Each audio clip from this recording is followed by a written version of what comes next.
issue that has been all over the news and the papers, but how much does the public really know?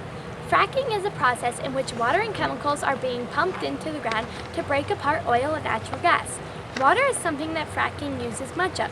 Chemicals are being pumped into the ground to break apart the oil, and after a certain amount of time, the water cannot be reused. This would be shut down if it were not for an act called the Halliburton loophole. It states that fracking companies can put whatever chemicals they want into the ground.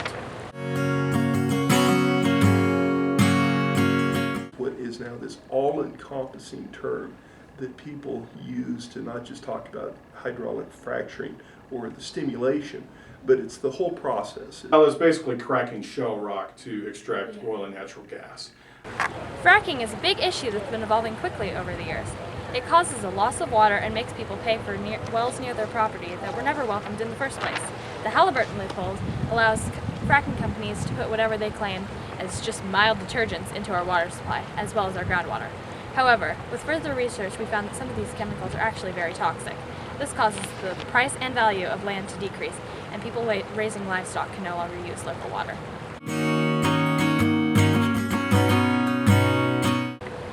This graph shows how water is used in Colorado. As you can see, agriculture uses about 57% of that water, and 27% goes to fracking. That's a lot of water that could be saved for more pressing matters in the future.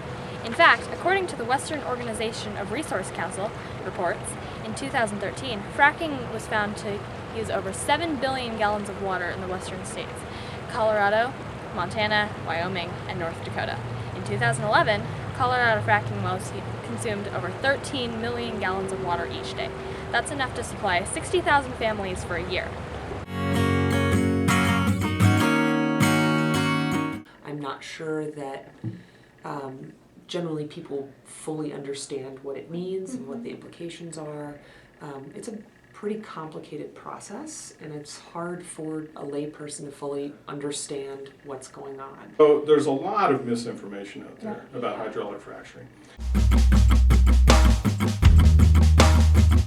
There's a lot of environmental impact, not just from the drilling and the drilling muds overflowing or poisoning something. There's also an environmental impact of the trucks carrying the fracking fluids to and from the wells. You know, the biggest challenge that we're facing right now is this development that's happening in close proximity to urban areas, and the impacts on communities. I think part of the challenge in explaining what's happening and making sure that people understand what's going on.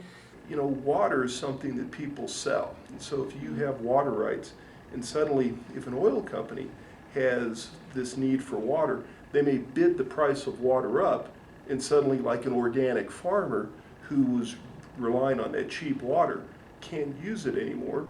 Despite what we have told you about the cons of fracking, there are some major pros too. For instance, fracking supplies thousands of jobs a year, which helps our economy grow and decreases unemployment. Also, in 2011, the USA produced 8,600,000 cubic feet of natural gas from shale gas wells. It was a gain of around $36 billion. The US gains millions of dollars from fracking each year. Fracking also uses 90% of the water at least once.